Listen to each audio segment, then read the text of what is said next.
জি, বিসমিল্লাহির রহমানির রহিম। নাহমাদুহু ওয়া নুসাল্লি আলা রাসূলিল কারীম।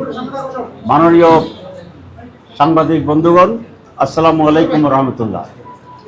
আমার একদম ডানে যিনি দাঁড়িয়ে আছেন, আপনারা তো তাকে চিনেন, ফরমালিস্ট তাও বলি, যে মিয়া গোলাম পরোয়ার প্রফেসর, সাবেক মেম্বার অফ পার্লামেন্ট এবং আমাদের দলের সেক্রেটারি জেনারেল। আর যিনি আরেক পাশে দাঁড়িয়ে আছেন, উনি হচ্ছেন অ্যাডভোকেট জুবায়ের, আমাদের অ্যাসিস্ট্যান্ট সেক্রেটারি জেনারেল এবং মিডিয়া এবং পাবলিসিটি পরিবারের সদস্য ইন্ডিয়ার্স আছে। হ্যাঁ, অবশ্যই আপনাদের পরিবারেরই সদস্য। আজকে আপনারা দেখেছেন যে আমেরিকান অ্যাম্বাসেডর আমাদের এখানে আসছিল, তার সাথে একজন সঙ্গীও ছিলেন। এই পরিবর্তনের পরে আমাদের অফিসে প্রায় অনেকটাই সকল দেশের এই চার্জ অ্যাফেয়ার্স অ্যাম্বাসেডর এসেছিলেন। আজকে সেই ধারাবাহিকতায় আমেরিকান অ্যাম্বাসেডর এখানে আসছিল। তো তারা তো বাংলাদেশের ব্যাপারে সকল বিদেশিদের এখানে স্টেক আছে, কনসার্ন আছে, এবং উনি বাংলাদেশ সম্পর্কে জানতে চেয়েছেন।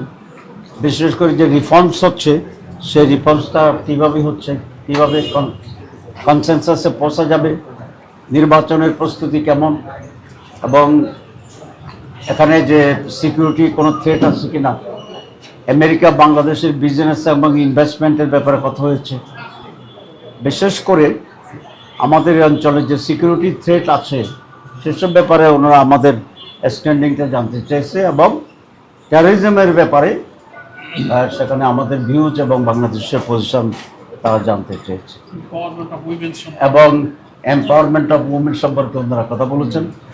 তো আমরা আমাদের স্ট্যান্ডিং খুব ক্লিয়ারলি বলে দিয়েছি যে আমরা একটা ফেয়ার ইলেকশন চাচ্ছি, আমরা বেসিক রিফর্ম চাই, বাংলাদেশে যাতে আর কোনো দুর্বৃত্তায়ন বা চাঁদাবাজি রাজনীতি ফিরে না আসে সেই ব্যাপারে আমরা খুব দৃঢ় ভূমিকায় আছি। আমরা করাপশন ফ্রি একটা বাংলাদেশ গড়তে চাই, এবং আমরা অলওয়েজ ডেমোক্রেসির পক্ষে আমাদের স্ট্যান্ডিং কথা বলছি। আমরা এটা বলেছি যে আমাদের ফরেন পলিসিতে আমরা সকলের সাথে বন্ধুত্ব এবং কারোর সাথে শত্রুতার যে একটা ইন্টারন্যাশনাল স্ট্যান্ডার্ড একটা থিওরি এবং থিম কাজ করছে, আমরা সেইভাবেই কাজ করতে চাই, with mutual respect, understanding and common interest. এটা আমরা আমেরিকার সাথেও বলতে সেরকম রিলেশনের কথা বলেছি, এবং আমরা এটাও বলেছি যে আমরা সকল নেইবারিং কান্ট্রির সাথেও একটা কনজেনিয়াল অ্যাটমসফিয়ারে গুড নেইবারহুডের যে প্রিন্সিপাল অ্যান্ড পলিসি আছে, with equal respect and rights, আমরা সেটা তো বিশ্বাস করি। তো মৌলিকভাবে কয়েকটি বিষয়ের উপরে আলোচনা হয়েছে, এবং এটা আলোচনা হয়েছে যে বাংলাদেশের সাথে তাদের সম্পর্ক আগের চেয়ে বেটার হবে, এবং বাংলাদেশ জামাত ইসলামীর সাথে ওরা আগে থেকেও তারা কাজ করেছে, এবং আগামীতে আরও বেশি ক্লোজলি তারা কাজ করবে, এই আশাবাদ তারা ব্যক্ত করেছেন। আমিরে জামাত একটা বিষয়ে তাদেরকে বিশেষভাবে রিকোয়েস্ট করেছে, সেটা হচ্ছে ট্যারিফ সম্পর্কে। আপনারা জানেন যে আমেরিকা আমাদের ব্যবসার উপরে আমাদের 30% ট্যারিফ বসিয়ে দিয়েছে, যেটা আমাদের দেশের স্পেশালি গার্মেন্টস সেক্টরকে সাংঘাতিকভাবে এফেক্ট করে।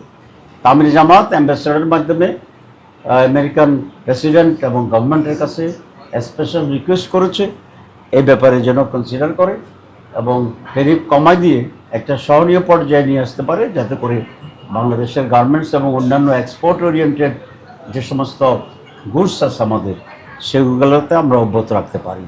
তো সবাইকে ধন্যবাদ। আসসালামু আলাইকুম। নির্বাচন উত্তরায় আমির জামাত গেলেন ভিজিট করতে, একটা ট্রেনই বিমান ওখানে অ্যাক্সিডেন্ট করেছে একটা স্কুলের উপরে। আমির জামাত গেলেন, আমরা খুবই গভীরভাবে শোক যারা নিহত হয়েছেন। আচ্ছা, এবং আমি যখন ভিজিটে গেছেন সরাসরি সাইড ভিজিটে আমি জি জি দেশের আইনশৃঙ্খলা পরিস্থিতি এবং রাজনৈতিক যে হামলা, এগুলো নিয়ে কোনো আলাপ হয়েছিল কিনা? না, একজাক্টলি কোনো স্পেসিফিক আলোচনা তো হয়নি, বা কোনো একজন অ্যাম্বাসেডর তো অত ডিটেলসে যায় না। ওভারঅল আমাদের সিকিউরিটি ইস্যু, আমাদের ল অ্যান্ড অর্ডার সিচুয়েশন, ইলেকশনের জন্য যে প্রস্তুতি, এবং নেক্সট ইলেকশনের যে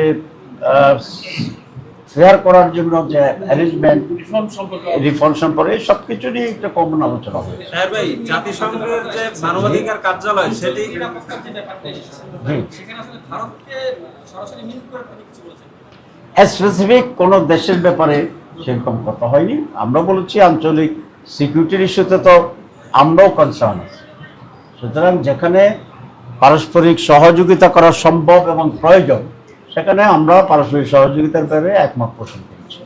হ্যাঁ ভাই, জাতিসংঘের মানবাধিকার কমিশনের একটি অফিস বাংলাদেশে স্থাপন নিয়ে ধর্মীয়, বিশেষ করে ইসলামিক বিভিন্ন দল, স্কলার তারা নানা মতবাদ ব্যক্ত করছেন। আপনারা কি আজকে যার সাথে কথা হলো না, আজকে এই ইস্যুর ব্যাপারে কোনো কথা আসেনি এবং এটা তো তাদের সাথে অত রিলেভেন্সিও নাই, এটা আমাদের কনসার্ন। আপনাদের অবস্থানটা কি? আপনাদের আমাদের অবস্থান হচ্ছে খুব ক্লিয়ার, আমরা মানবতা বিরোধী, আমাদের কালচার বিরোধী, আমাদের ধর্মীয় অনুশাসন বিরোধী কোনো অ্যাক্টিভিটিস করার জন্য যদি এখানে কোনো ষড়যন্ত্র থাকে তাহলে আমরা অবশ্যই এটা বিরোধিতা করব এবং আমরা বিরোধিতা করছি। যদি পজিটিভ হেল্প করার জন্য একটা এক্সপানশন হয় তাহলে তো সেখানে ইটস ওকে। এই জন্য আমাদের স্ট্যান্ডটাকে আমরা ক্লিয়ারলি অবজারভেশনে রেখে আমরা আমাদের ভূমিকা নির্ধারণ করব। If it is against the interest of Bangladesh and Bangladesh people, আমরা এটা বিরুদ্ধে আমরা আমাদের অবস্থান গ্রহণ করব। নির্বাচন নিয়ে স্পেসিফিক কিছু জানতে চেয়েছে কিনা, যে কবে নাগাদ নির্বাচন বা তারা না, অত স্পেসিফিক আলোচনা হয়নি, এটা অত স্পেসিফিক আলোচনা হয়নি। আমরা অত স্পেসিফিক করতে চাই না, কারণ এটা আমাদের ইন্টারনাল ইস্যু। আমরা যেটা বলছি যে একটা ফেয়ার ইলেকশনের ক্ষেত্রে তোমাদের সহযোগিতা করার দরকার হলে তোমরা এটা করবা। Thank you very much. Thank you very much.